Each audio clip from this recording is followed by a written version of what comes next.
베드로전서 1장 5절에서 7절까지 말씀을 토대로 불로 연단 받은 사람이라고 하는 제목으로 말씀을 좀 나누겠습니다. 우리 다 같이 함께 한 목소리로 읽습니다. 시작. 너희는 말세 나타내기로 예비하신 구원을 얻기 위하여 믿음으로 말미암아 하나님의 능력으로 보호하심을 받았느니라. 그러므로 너희가 이제 여러 가지 시험으로 말미암아 잠깐 근신하게 되지 않을 수 없으나 오히려 크게 기뻐하는도다. 너의 믿음의 확실함은 불로 연단하여도 없어질 금보다 더 귀하여 예수 그리스도께서 나타나실 때에 칭찬과 영광과 존귀를 얻게 할 것이니라. 아멘. 함께 따라했으면 좋겠습니다. 불로 연단받은 사람. 우리 아까 이렇게 인사했죠. 당신은 불로 연단받은 사람입니다 라고 했어요. 예. 불로 연단받게 되어지면 이 세상에서 불필요한 것들, 또 하나님이 원치 않은 것들이 다 태워지고 그냥 딱 있어야 할 것들만 남는 것이 불로 연단하는 어떤 그런 하나님의 사인이 있지 않겠는가 싶습니다. 오늘 말씀은 어쩌면 우리들의 삶에 항상 퀘스천 마크로 되어지는 의문들 중에 하나일 겁니다. 왜 하나님의 백성이면 또 하나님의 자녀면 평탄한 길로 걷게 하셔야 되는데 오늘 가사처럼 주의 자녀로 산다는 것은 어떻게 산대요? 불 가운데로 지나가고 바다 위를 걷게 만드신대요. 너무너무 정말 속상하죠. 근데 그럴 만한 이유가 있다는 거겠죠. 창세기 요셉에 대한 이야기를 보게 되어지면 요셉이 감옥에 갇힐 때 그 바로 왕에게 하나님께서 뭘 주셨죠? 꿈을 주시죠. 꿈을 주는데 그 꿈을 해몽하는 자가 한 명도 없었습니다. 그때 요셉이 그 꿈을 해몽하는데 그 꿈의 내용이 어떤 내용입니까? 살찐소 7마리와 빼짝 마른 7소가 있는 모습을 통해서 그 꿈이 등장하는데 어떤 일이 벌어졌습니까? 바싹 마른 7소가 살찐 7소를 잡아먹는 꿈을 꾸는 겁니다. 이 꿈에 대한 해석을 잘 아시죠? 잘 해석해가지고 7년 흉년, 7년 풍년이 드는 어떤 그런 꿈에 대한 이야기이기 때문에 뭘 준비하라는 거예요? 흉년을 대비해서 풍년 때 많은 것을 잘 준비해라 라고 했었던 그 꿈에 대한 해석을 잘해서 비로소 요셉이 총리가 된 내용을 알고 있을 것입니다. 여러분, 우리 인생은요 항상 살찐 소만 있는 것이 아닙니다. 항상 살찐 소만 있으면 좋겠죠. 그러나 살찐 소가 아니라 바싹 마른 그런 소와 같은 일들이 우리에게 겪게 되기 때문에 7년 풍년이 있다면 7년 흉년이 있듯이 이 삶은 늘 계속 교차하여서 우리 인생 가운데 계속 어려움이 있으면 좋음이 있고 좋음이 있으면 어려움이 있는 이 일들이 계속 연이어져 가고 있다는 것을 알면 한 가지 여기서 알아야 될 게 하나 있어요. 뭐냐? 이 내용에 대한 토대로 우리가 머릿속에 탁 하나 박혀야 될 것은 뭡니까? 좋을 때에 뭘 준비해라? 안 좋을 때를 대비하라는 거예요. 반드시 좋을 때가 있다면 그 좋은 것에 대해서 기뻐하고 끝나는 것이 아니라 흉년의 때에 무엇이 있을 것에 대한 준비를 하고 거기에 대한 대비를 하지 않으면 어떻게 된다? 어려움에 처할 수 있다라고 하는 것을 우리에게 보여주고 있다는 겁니다. 늘 풍년만 있다면, 늘 햇빛만 계속 쬐어주고 좋은 일만 있다면 행복할 것 같지만 그렇지 않잖아요. 우리 인생은 나라고 하는 내 방에, 인생의 방이 있다고 칩시다. 그 방에 여러분 좋은 것만 넣어놓고 살고 싶어 하잖아요. 그런데 그 좋은 것이 아닌 정말 깨끗하게 잘 갖고 놔도 먼지가 쌓여요, 안 쌓여요? 쌓여요, 안 쌓여요? 우리 청소 잘 하시는 김연수사님, 집에서 내가 청소를 잘 해놔도 그 뒤에 또 지나면 먼지 쌓여요, 안 쌓여요? 쌓여요. 세차하고 나서 세차한 차가 그대로 계속 깨끗해집니까? 아니, 우리 인생은 계속 풍년이 온 상태에서 흉년이 계속 다가와 주는 인생이라고 하는 것을 여러 삶을 통해서 알 수 있다는 거죠. 그래서 우리 안에 내 인생의 방에 좋지 않은 것이 쌓여진 것들을 그냥 두면 안 된다라고 하기 때문에 그 영적인 상태의 내 몸에, 내 영적인 상태의 환경에 하나님은 분명히 말씀하신 한 가지는 거룩함을 지켜야 한다라고 하는 것을 고린도전서 3장 16절 17절 이렇게 말씀합니다. 너희는 너희가 하나님의 성전인 것과 하나님의 성령이 너희 안에 계시는 것을 알지 못하느냐. 17절에 누구든지 하나님의 성전을 더럽히면 하나님이 그 사람을 멸하시리라. 하나님의 성전은 거룩하니 너희도 그렇게 해라 그랬어요. 제가 말씀드리고 싶은 것은 이것입니다. 요셉의 꿈에서 마른 소가 한 행동이죠. 마른 소는 뭘 잡아먹었다고요? 살찐 소를 잡아먹었다는 거예요. 그것은 이 꿈의 핵심은 나쁜 것에 노출되어지게 되어지면, 아니 나쁜 것이 준비되어 있으면 그것을 반드시 제거하지 않고는 좋은 것이 어떻게 돼요? 망쳐진다는 거예요. 곰팡이가 하나 딱 점이 찍히면 그 점을 보고서 아 곰팡이 쓸었네 라고 가만히 두면 어떻게 되어져요? 퍼져요 안 퍼져요? 퍼집니다. 그래서 성경은 이렇게 얘기하죠. 누룩을 얘기하죠. 누룩이 뭘 망친대요? 온 모든 것을 망친다는 거예요. 그 하나의 점과 같은 누룩이. 그럼 우리 인생에 이 살찐 소에 대한 부분을 잘 지키기 위해서는 또 다른 측면에 마른 소를 제거하고 마른 소를 우리 삶 가운데 내어쫓지 않으면 어려움을 당할 수밖에 없다고 하는 이 법칙이 머릿속에 딱 들어온다면, 오늘 말씀을 듣는다면 이것이 승리의 공식에 있어서 가장 먼저 무엇을 우리가 해야 되는지를 알 수 있다는 겁니다. 거짓의 앞잡이인 사탄은요, 우리에게 늘 이렇게 속삭입니다. 지금도 우리에게 이렇게 속삭여요. 야, 지금이 너 인생의 가장 최악이야. 아멘을 아무도 안 해서 너무 감사합니다. 사탄은 뭐라고 얘기한다고요? 지금이 너의 인생의 가장 최악이야. 과연 그 말이 사실일까요? 정말 하나님 아버지가 우리에게 주어진 어제와 오늘과 내일이 현실적으로나 세상적으로 영적으로나 최악의 순간을 주셨을까요? 아니에요. 하나님은 우리에게 최악의 순간을 주셨다라고 우리 인간은 생각하지만 사람이 감당치 못할 시험을 주신 적이 없다고 한다면 왜 그것은 최악이 아니라는 거예요. 최악은 결코 될 수 없다는 얘기예요. 나는 최악이라고 여겼던 그 시험의 낭떠러지 앞에 딱 서도 그 낭떠러지 밑에서 준비하고 계신 하나님을 믿으시길 축원드리겠습니다. 사탄은 이게 끝이야. 여기서 넌 끝났어. 절망이지. 안 돼. 10원짜리 하나 없어서 고통받았던 그 고통의 절망 속에서도 하나님이 도우실 거라고 하는 그 희망을 본다면 하나님 뭐 하신다고요? 우리에게 현실의 하나님이 아니라 능력의 하나님인 줄 믿습니다. 여러분, 제가 이 여러 가지 말을 좀 선포해 볼게요. 아멘 할 수 있는지, 진짜 아멘이 여기서부터 나온지 한번 얘기해 보세요. 하나님이 물 위를 걸으심을 믿으십니까? 여기서 나오시는 아멘이 되지 않으면 아멘 하시면 안 돼요. 죽은 자를 살리실 줄 믿습니까? 없는 중에 만드심을 믿습니까? 아니 오병이어의 그 보잘것 없는 음식으로 수천 명을 먹이심을 믿습니까? 근데 이 목사는 믿냐고 묻는 이 목사가 정작 그 믿음의 현실 앞에서 정말 될까? 정말 이것이 일어날 수 있을까? 과연 하나님 이렇게 부족한 이 연약한 이 물질과 상황 속에 회복이 될 수 있을까요? 라고 하는 이 질문에 크리스찬에 늘 무너지고 절망했었던 이 목사가 자신 있게 얘기할 수 없어서 이 얘기를 하고 있는 거예요. 왜냐? 이 질문에 똑바로 대답하지 못하면 하물며 저 역시도 이 말씀 선포하는 게 거짓일 수밖에 없거든요. 그런데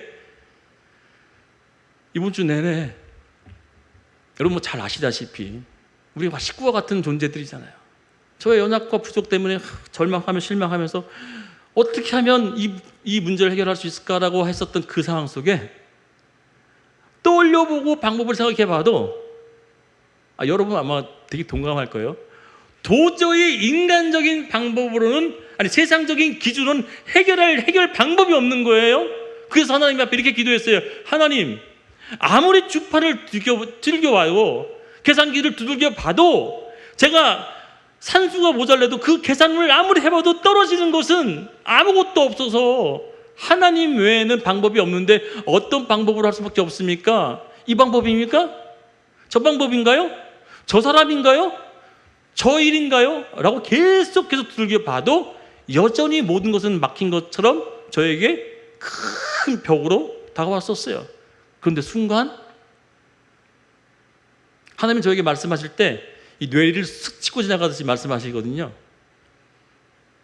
무슨 말씀이 제 안에 쑥 하고 지나간지 아세요? 이렇게 말씀하시더라고요. 내가라는 건 너예요. 너가 알지 못하는 것으로. 무슨 얘기인지 아세요? 너가 알지 못하는 것으로 일하시겠다는 거예요.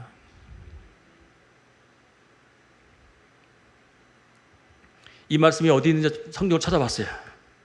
저는 그 말씀이 떠오르면 그 말씀을 찾아봐야 되니까 너가 알지 못하는 것으로.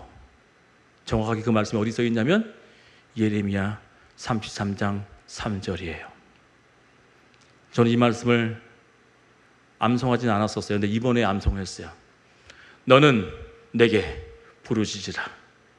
내가 내게 응답하겠고 내가 알지 못하는 것으로 크고 놀라운 것으로 내가 내게 보이리라. 아멘인가요? 너는 내게 뭐 하래요? 부르짖으라. 내가 내게 응답하겠고 내가 알지 못하는 것으로 크고 놀라운 비밀을 내가 내게 보이리라. 여러분 이번 연도 말씀이 뭐예요? 누굴 찾는데요? 한 사람을 찾는데 하나님께서. 저는 그게 이 목사에게만 국한된 게 아니라 하나님은 이 교회 전체에게 나는 이 거리를 예루살렘 돌아다니면서 빠르게 다니면서 뭘 한다고요? 정직하며 의로 행하기를 바르게 하는 그 한 사람을 찾으면 내가 뭐 하겠다? 사하겠다. 아멘인가요?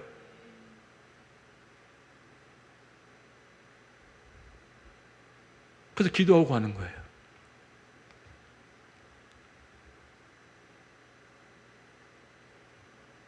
최악의 것들이라고 생각했던 그 상황 속에, 그리고 기적을 제가 나중에 얘기 드릴 거예요.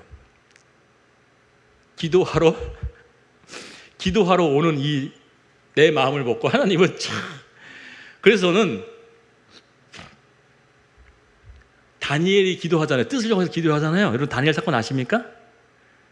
다니엘이 뜻을 정하고 기도할 때 기도해야겠다라고 뜻을 딱 정하는 순간 뭐였어요? 하나님의 응답은 떨어졌어요.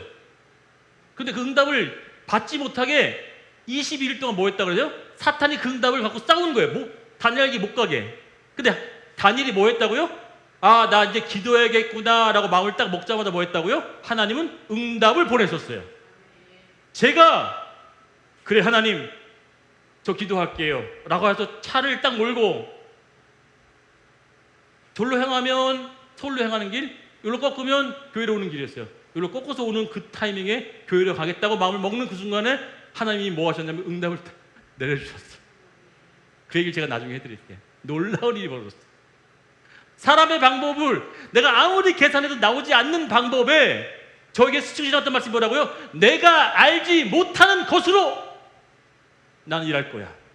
하나님 내 방법은 이 방법밖에 없는데요? 저 사람 아니면 도와줄 사람이 없는데요? 이 일 아니면 풀려줄 일이 없는데요? 근데 아니 그런 모든 방법이 아니라 내가 알지 못하는 방법으로 일하겠다. 저는 그 말씀을 받고도 진짜 믿음 가지고 기도하러 왔다고 생각하세요? 그렇지 않았어요. 너무 지쳐서 그냥 아내가 너무도 바라고 기도까지 했다고 눈물까지 흘리니 그래 이 남편이 기도라도 하고 가야지라고 하는 그 차를 몰고 교회로 향하겠다고 하는 그 마음을 먹는 그 순간부터 하나님의 응답을 이미 뭐였냐면 제 앞에 떨어졌어요. 사랑하는 여러분, 불러 연단받은 사람은 어떤 사람인지 아십니까? 오늘 본문에 이렇게 얘기하고 있어요. 불러 연단받은 사람은 어떠한 시련과 환난 속에서도 하나님을 온전히 믿음으로 하나님의 때에 영광과 칭찬과 존귀가 그게 있게 하신다 그랬어요. 우리가 계산하는 방법대로 하나님의 영광이 나타나는 것이 아니라 하나님이 원하시는 방법대로 일이 풀어져 가야지만 하나님이 탁 하고 드러나게 되겠죠. 내 생각, 내 방법, 내 노력, 내 땀방울, 내가 했었던 그 모든 것들이 하나로 투여되어지면 하나님은 그 공로가 사라지게 되기 때문에 하나님은 그 공로를 전혀 동요하지 아니하시고 순수 100% 뭐예요? 하나님의 불로 연단하여서 하나님의 일로만 남기시고 하나님의 것들로만 남기기 위해서 일하신다는 사실이에요. 우리는 말씀을 선택해야 되는데 어떻게 선택할 수 있습니까? 이 목사도 마찬가지예요. 설교는 늘 하나님께서 이 목사에게 가장 먼저 들려준다 하기 때문에 이 목사가 이 말씀을 듣고 먼저 회복하지 않으면 여러분께 은혜가 될 수 없어요. 너무너무 잘 알기 때문에 오늘 이 말씀이 저에게는 어떤 의미가 있느냐, 하나님이 저에게 이렇게 두들기고 패고 저를 혼내시는 거예요. 뭐냐, 여호수아가 가나안 정복을 위해서 하나님께서 여호수아에게 명령하시죠. 저 가나안에 들어가게 되면 7족속이 있는데 7족속 다 뭐 해라? 완전히 멸하라 했어요. 자, 여호수아는 성경에서 딱 한 번 실수를 해요. 그 딱 한 번의 실수가 어떤 실수냐? 성경은 명확하게 그의 적나라한 잘못을 숨겨주지 않고 명확하게 드러내셔서 기록해놨어요. 그 사건이 뭐냐면 첫 번째 딱 만났던 성이 뭐예요? 가장 그 가나안에서 컸던 여리고 성이었어요. 이 여리고 성은요, 인간의 노력 하나도 필요 없이, 하나도 동요하지 않게 어떻게 했어요? 오직 하나님의 힘으로 뭐 해서 완전히 무너뜨렸죠. 그냥 성만 돌고 뭐 했어요? 호환만 지었더니 무너졌었어요. 첫 번째 가장 컸던 여리고 성 무너뜨렸습니다. 두 번째 어떤 성이었죠? 아이성. 이 아이성은요, 여리고 성의 10분의 1밖에 되지 않는 작은 성이었음에도 불구하고 그 아이성을 처음에 공격했을 때 어떻게 했습니까? 뭐 했어요? 졌어요. 왜 졌어요? 아간이라고 하는 사람이 그들의 약속을 철저히 지키지 않고 뭐 했어요? 물건을 숨겼죠. 그 사람이 철저히 용서치 아니하고 첫 전쟁 때 시위하게 만듭니다. 자, 그리고 어떻게 해서 결국은 또 아이성까지 무찌렀습니다. 세 번째 족속이 뭐였냐면 바로 기브온 족속이었어요. 이 기브온 족속이 쳐들어오고 있는 이 이스라엘 백성들을 소식을 듣자마자 야, 저들의 군사력이 대단하다. 우리는 게임도 안 되겠다. 그래서 한 가지 묘책을 씁니다. 그 묘책이 뭐냐면 헐벗은 것처럼 치장하고 빵과 음식을 다 모여 곰팡이 난 것을 준비해서 신발은 다 떨어진 것처럼 저기 멀리 와가지고 마치 자기들이 아무 힘도 없고 능력도 없으니까 뭐예요? 우리들과 동맹해달라고 하는, 화친을 맺자라고 하는 그 얘기를 합니다. 그랬더니 그 무리들이 겉으로 보여지기는 뭐였어요? 아무것도 없는 연약한 모습처럼 거짓골을 했기 때문에 여호수아가 오케이, 너희가 나와 화친한다고 했으니 너의 상태를 봤더니 내가 싸워봤자 너희는 별 승산이 없겠다 싶어서 그들이 뭐예요? 동맹국가로 탁 화친을 맺어서 주약을 맺어버립니다. 근데 그 실수가 평생의 그 인생에 있어서 옆에 가시가 되어지는 역사적 사건을 아시겠죠? 그런데 이 사건까지만 이해해 볼게요. 그때 이 여호수아가 어떤 잘못을 했는지 봐야 돼요. 성경은 그 여호수아가 딱 한 번 실수를 했는데 그 딱 한 번 한 실수를 감춰주시고 덮어두지 아니하시고 그 여호수아의 잘못을 명명백백하게 들춰내셔서 명확하게 너의 잘못은 이것이다 라고 얘기하고 있고, 후손들에게도 여호수아처럼 살라라고 하지만 여호수아가 실수했던 부분만큼은 너희도 철저히 멀리하고 금기시해라. 그것이 무엇일까? 여호수아서 9장 14절 15절 말씀입니다. 같이 함께 봅니다. 시작. 무리가 그들의 양식을 취하고는 어떻게 할지를 여호와께 묻지 아니하고. 뭐 했대요? 여호수아는 뭐 했대요? 하나님께 묻지 아니한 거예요. 묻지 않았다는 얘기, 다른 말로 뭐 했다는 얘기예요? 기도하지 않았다는 얘기예요. 하나님은 여러분 기도를 통해서 일하시고 싶어 하는데 그 기도는 곧 관계를 의미하지 않습니까? 그 관계 속에 하나님은 너가 나에게 진짜 하나님을 믿으면 어떠한 상황 속에서도 나에게 묻고 기도하고 그것을 아뢰며 하나님의 뜻을 밝혀야 할 것인데 그렇게 하지 못하는 것이 뭐래요? 자, 15절 같이 있습니다. 시작. 여호수아가 곧 그들과 화친하여 그들을 살리라는 죄악을 맺고 회중 족장들이 그들에게 맹세까지 해버린 거예요. 여호수아의 절대 실수는 기브온이 속였다는 것이 아닙니다. 기브온이 속였다 할지라도 뭐가 문제였다는 얘기예요? 하나님께 묻지 않았다는 게 문제라는 거예요. 사탄이 속였다 할지라도 그게 문제가 아니라 뭐라는 거예요? 너희는 어찌 이 문제에서 나와 상의하지 않았느냐의 문제예요. 사탄은 원래 속성 자체가 속이는 자예요. 우리를 늘 넘어뜨리는 자예요. 근데 그것에 넘어지고 속이는 게 문제가 아니라 뭐 했다는 겁니까? 너희는 어찌하여 나와 함께 이 문제를 논의하지 아니했느냐의 문제예요. 이것을 더 우리가 실생활에 말씀을 드리자면 왜 너는 기도하지 않니예요. 이 목사가 네 맞습니다. 알겠습니다. 지성소에 그 불을 꺼뜨리지 않기 위해서 누가 항상 그 불을 보살폈어요? 제사장이 했잖아요. 알겠습니다. 제가 육체가 더 힘들고 고단하더라도 이 육체의 몸을 끌고 와서라도 이 교회 제단 앞에 기도하겠습니다. 이것을 출발로 성도님들도 한 명씩 한 명씩 기도한 날이 오겠죠. 아멘을 아무도 안 하시네. 기도하시겠죠. 이 목사가 우리 사모님 먼저 출발했다고 칩시다.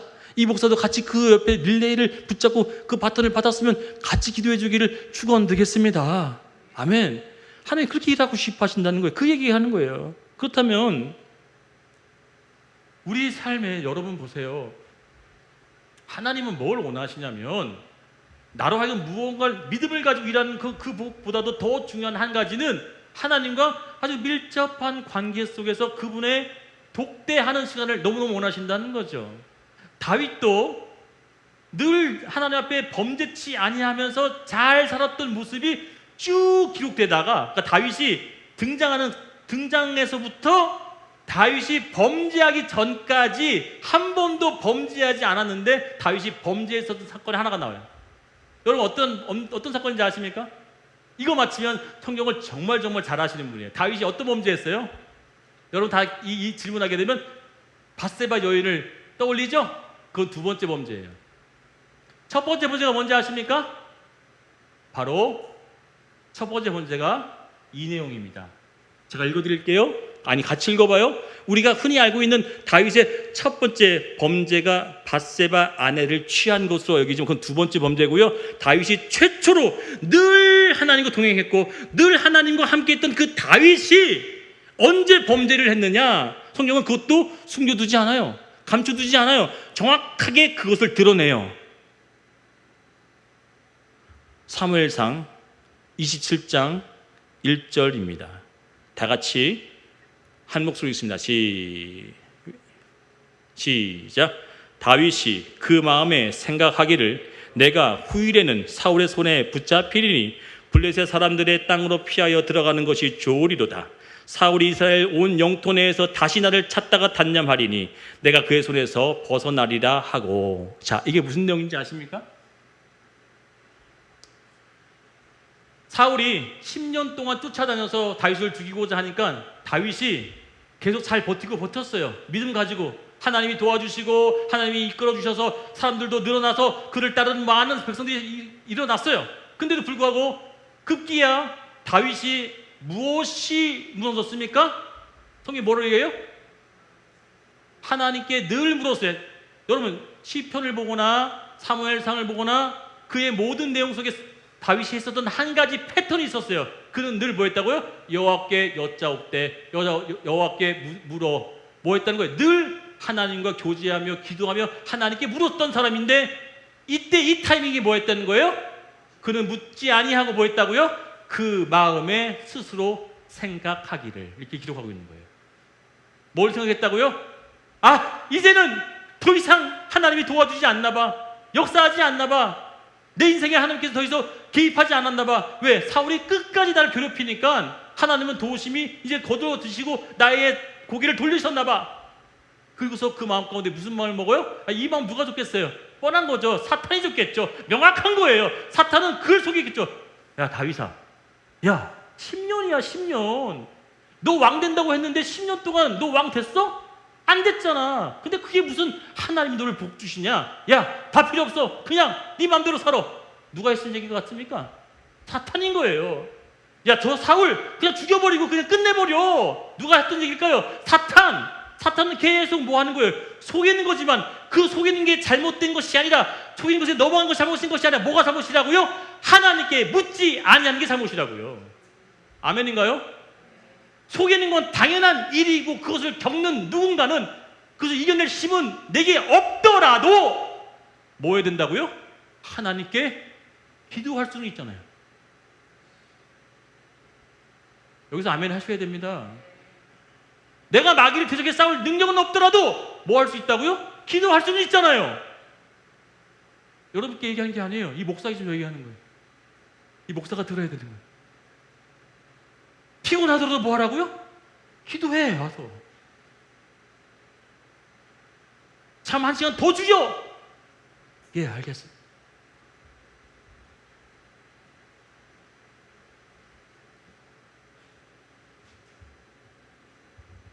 여러분, 그래서 이 일이 어떤 일이 벌어집니까? 다윗이 그 마음에 생각하기를 하고서 결정을 무슨 결정을 합니까? 좋아. 사울이 더 이상 나를 붙잡지 못하고 방해하지 못하고 못살게 굴지 못하게 차라리 이스라엘 땅에서 어디로 가겠다? 블레셋으로 도망가겠다. 블레셋이 어디예요? 적군의 나라로 뭐 하겠다는 거예요? 망명하겠다는 거예요. 하나님이 어디에 왕으로 세우겠다 했어요? 너는 이스라엘 왕이 되겠다 했었는데 뭐 한다고요? 다 필요 없어. 내 생각은 뭐 하겠다고요? 그냥 블레셋 나라에 가고 뭐 하겠다? 난 망명하겠다. 그리고 그 블레셋 나라로 들어가죠? 그래서 어떤 일이 벌어집니까?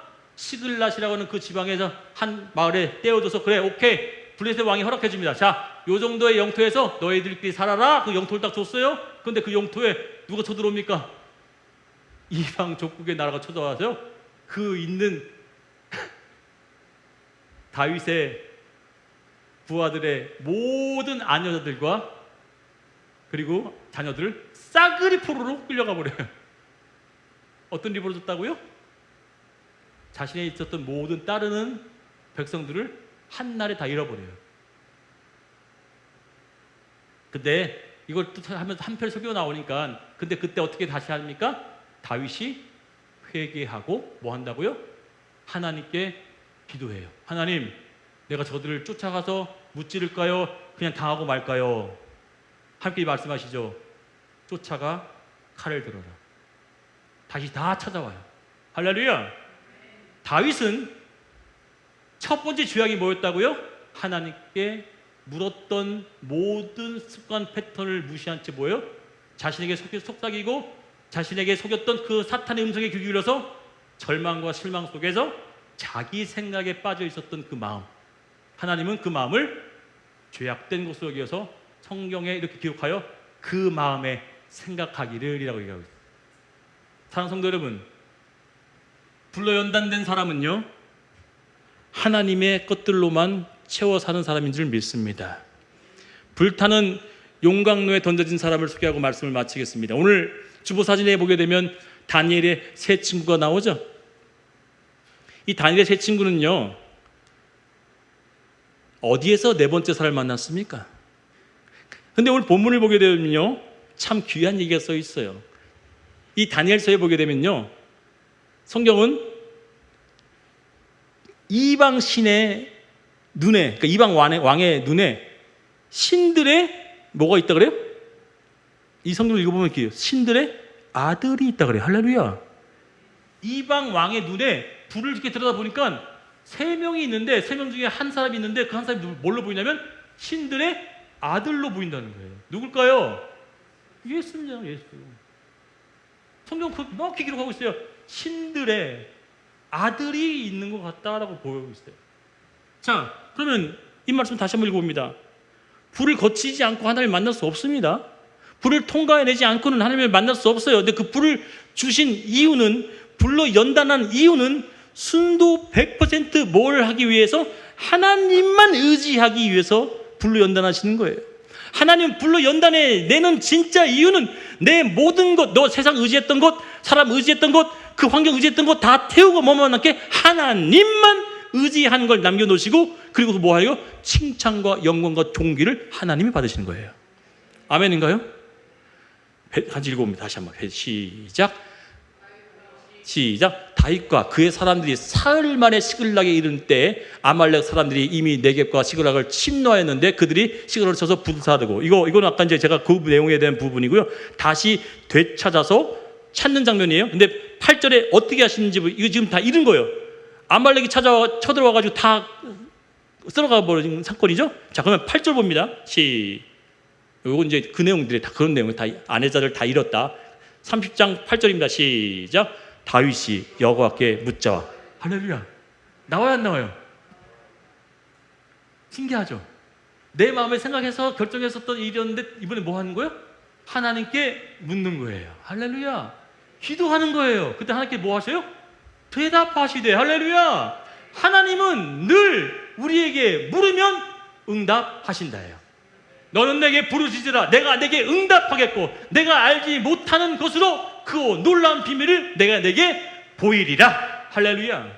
하나님은 우리에게 뭘 말씀하시면 너 한번 얘기해봐, 부르짖어봐, 호소해봐, 내가 뭐 하겠다고 응답해줄게, 이거예요. 응답. 믿어지시는 분은 기도할 거라고 좀 믿습니다. 결국은 이 네 번째 사람을 만날 수 있었던 놀라운 사건이 베드로전서 1장 6절 7절 말씀인데 오늘 저희가 택한 본문이에요. 같이 읽어봅니다. 시작. 그러므로 너희가 이제 여러 가지 시험으로 말미암아 잠깐 근심하게 되지 않을 수 없으나 오히려 크게 기뻐하는도다. 너의 믿음의 확실함은 불러 연단하여도 없어질 금보다 더욱이 하여 예수 그리스도께서 나타났을 때의 칭찬과 영광과 존귀를 얻게 할 것이니라. 아멘. 자, 이 말씀 저는요, 우리 전사님 몇 번 정도 읽으신 것 같아요. 베드로전서 1장. 저는 셀 수 없을 만큼 읽었어요. 그런데도 불구하고 이 말씀을 또 묵상하고 또 읽고 오늘 설교 말씀으로 준비했는데도 이 말씀이 있는지 또 알았어요. 오늘 우리 본문을 어떻게 선택했냐면 베드로전서 1장 5절에서 7절까지였어요. 근데 5절 뺐죠. 그리고 오늘 6절 7절만 읽었어요. 지금요. 5절에 말씀이 어떤 말씀이 있는지 제가 50년 동안 이 말씀을 이렇게 읽었는데 이 말씀이 이 뜻이구나를 또 알게 된 거예요. 자, 시험을 준대요. 시험을 줬지만 이 시험이 여러분들 잠깐 근심하게 만드신대요. 잠깐 근심하게 만들지나 이것으로 인해서 뭐 하게 만든다고요? 기뻐하는 일이 온대요. 그 기뻐하는 일이 오게 되어지면 그로 말미암아 하나님께서 너에게 영광과 존귀를 더할 수 있는 일들로 나타나시겠대요. 자, 그러면 이 모든 것들이 불로 연단하는 시험물로 우리에게 주어진다면 이 불로 연단하는 사람들에게 있어서 그럼 하나님은 뭐 하시냐 이거예요. 우리를 불로 연단하실 때 하나님은 뭘 하시냐 이거예요. 그렇죠? 5절에 해답이 써 있어요. 그렇게 많이 읽었는데 이 말씀이 그 뜻인지 몰랐어요. 6절 7절의 말씀은 너무너무 잘 알고 있었지만 그 말씀에 5절에 이렇게 기록되어서 우리에게 있습니다. 여러분, 다니엘의 세 친구가 불 가운데 어떻게 했어요? 타지 않았대요. 옷도 그슬리지 않았대요. 불타는 냄새도 안 났대요. 원래 불 가까이 있으면 냄새도 나잖아요. 냄새도 안 나고 불도 타지도 않고 옷도 상하지 아니하고. 보호하심이죠. 그 불 속에서 보호하셨다는 거죠. 털끝 하나도 만지지 않았어요. 여러분, 또 한 명이 등장하죠. 다니엘의 세 친구 외에도 다니엘은 어떻게 했어요? 사자가 누구예요? 사탄이죠. 사탄. 성경에서 사탄을 얘기할 때 사자로 얘기하잖아요. 우리 사자와 같이 참기자를 두루 찾는다. 사자. 다니엘이 사자 입에서 어떻게 했다 그래요? 그들의 입을 누가 막으시고? 하나님이 그들의 입을 막으시고. 할렐루야. 보호죠, 보호. 맞아요, 틀려요. 여기 응답할 때 설교 빨리 끝날 거 아니에요. 보호죠. 불에서도 보호였고요. 사자 입에서도 보호였어요. 오늘 우리가 찬양했죠. 주의 자로 산다는 것은 하나님께서 불 가운데로 바닷가로 지지지만 우리를 보호하신다. 할렐루야. 이 찬양이 여기서 나온 것 같아요. 저는 이 구절이 있는지 몰랐어요. 그런데 베드로전서 1장 6절 7절 앞에 5절에 이렇게 기록하고 있어요. 다 같이 큰 소리로 읽습니다. 시작. 너희는 말세에 나타나기로 예비하신 구원을 얻기 위하여 믿음으로 말미암아 하나님의 능력으로 보호하심을 받았느니라. 할렐루야. 아멘인가요? 하나님의 능력으로 뭘 받았대요? 보호하심을 받고 있는 거예요. 하나님의 능력으로 보호하심을 하나님께서 뭐한다? 불로 연단 중에도 하고 계신다는 거예요. 불로 연단을 하고 있어도 하나님이 뭐 하신대요? 보호하심으로 말세까지, 언제예요? 세상 끝나는 그날까지, 구원의 길을 이를 때까지 내게 뭐 하겠다? 보호할 거야. 상하지 않고 그 연단은 모든 것을 다 태울 거지만 너만큼 뭐 한다? 보호할 거야. 너의 못난 모습, 너의 교만, 너의 잘못된 생각, 너의 그 아집, 너의 그 불성실함, 네의 거짓된 모습 다 태워지지만 너는 내가 뭐 하겠다? 보호할 거야. 이거예요. 저는 이 말씀 때문에 너무너무 감동되어져서 하나님이 우리에게 이렇게 말씀하시는 거예요. 불로 연단받은 사람은 미안하지만 네 속에 그 잘못된 것들을 태워줘야 돼. 이 느부갓네살 왕이요, 자신을 신으로 여기라고 했죠. 그래서 큰 신상을 만들고 뭐예요? 절하지 않으면 다 죽인다 그랬어요. 그때 다니엘과 세 친구는 뭐였어요? 절하지 않았어요. 그들에게 시험이 옵니다. 그리고 그들을 죽이기 위해서 불 가운데로 집어넣어요. 불 가운데로 넣었어요. 근데 그 느부갓네살 왕의 눈에 뭐가 보였는지 한번 읽어봅니다. 시작. 왕이 또 말하여 이르되 내가 보니 결박되지 아니한 네 사람이 불 가운데로 다니는데 상하지도 아니하였고 그 넷째의 모양은 신들의 아들과 같도다. 예수를 보여주신 거예요. 우리 인생 가운데 예수만 계시면 모든 것들이 회복됨을 믿습니다. 예수만 계시면 불 속이라도 털끝 하나 손상받지 않습니다. 예수만이 우리의 피난처요 요새임을 믿습니다. 예수만을 붙잡아 주시기를 축원드리겠습니다. 또한 다니엘이 사자굴에 던져집니다. 그 사자들을요 쫄쫄 굶겨놔요. 뭐 하기 위해서요? 던져진 것 그냥 바로 먹기 하기 위해서 쫄쫄 굶겨놓은 사자들을 속에 던져놨어요. 어떻게 했는지 봅시다. 같이 읽어요. 시작. 나의 하나님이 이미 그의 천사를 보내어 사자의 입을 봉하셨으므로 사자들이 나를 상하게 하지 못하였사오니 이는 나의 무지함이 그 앞에 명백함이 오며 또 왕이여 나는 왕에게도 해를 끼치지 아니하였나이다 하니라. 아멘. 선과 악에서 악을 택했던 느부갓네살은 하나님의 선한 행들을 보면서 뭐 한 거예요? 우와, 하나님의 사자들이 그 우는 사자의 입술을 막고 있는 것을 그도 보게 된 거예요. 왜? 그 다음 장면이 뭘로 등장하냐면 다니엘을 고발했던 사람들을 다니엘을 건져내고요, 다니엘을 고발했던 사람들을 그 사자구리에 던져넣었더니 어떤 일이 벌어지냐면 큰 구덩이 같은 데 던져넣었나 봐요. 근데 딱 던지니까요 그 사람들이 땅에 떨어지기도 전에 뭐 했대요? 그들이 갈기갈기 찢어지더라. 할렐루야. 다니엘은 그 사자들 옆에서 함께 깃들고 잠자고 있어도 해하지 아니었는데 다니엘을 건져내고 그를 고발했던 사탄의 무리들을 던져줬더니 뭐 했다고요? 땅에 떨어지기도 전에 뭐 했다고요? 봅시다. 시작. 왕이 말하여 다니엘을 참선 사람들을 끌어오게 하고 그들을 그들의 처자들과 함께 사자굴에 던져넣게 하였더니 그들이 굴바닥에 닿기도 전에 사자들이 곧 그들을 움켜서 뼈까지 부셔 엎드렸더라. 할렐루야. 하나님은 불 가운데로 걸어가겠다고 하는 그 사람들 보호하십니다. 아멘. 아멘. 뭐 하겠다고요? 보호하세요. 근데 그 고난을 왜 주시냐? 그 불 가운데를 바닥 가운데 왜 던지시냐? 나의 못난 자를 태우기 위해서요. 여러분 그 원망하지 마세요. 불평하지 마세요. 그것은 우리를 완전한 불로 연다는 사람으로 거듭나게 하기 위한 하나님의 축복임을 믿습니다. 오늘 기도합시다. 오늘 기도할 때 그런 기도를 하셔야 되는 거예요. 하나님, 나에게 오늘도 거룩한 하나님의 백성 되어진 모습으로 살기 원하오니 도와주시옵시고 어떠한 상황 환경 속에서도 하나님 불 가운데로 걸어가는 하나님의 백성 되기를 원하오니 주님, 내 안에 참된 모습을 드러내기 위해서 못난 모습을 제거해 주옵시고 잘못된 것들을 사라지게 하여 주옵시고 하나님이 원치 않는 것들 다 태워 주옵시고 하나님만 원하신 참된 모습으로 거듭나게 해달라고 다 같이 주의성을 한번 부르며 통성기도하기를 원합니다. 주여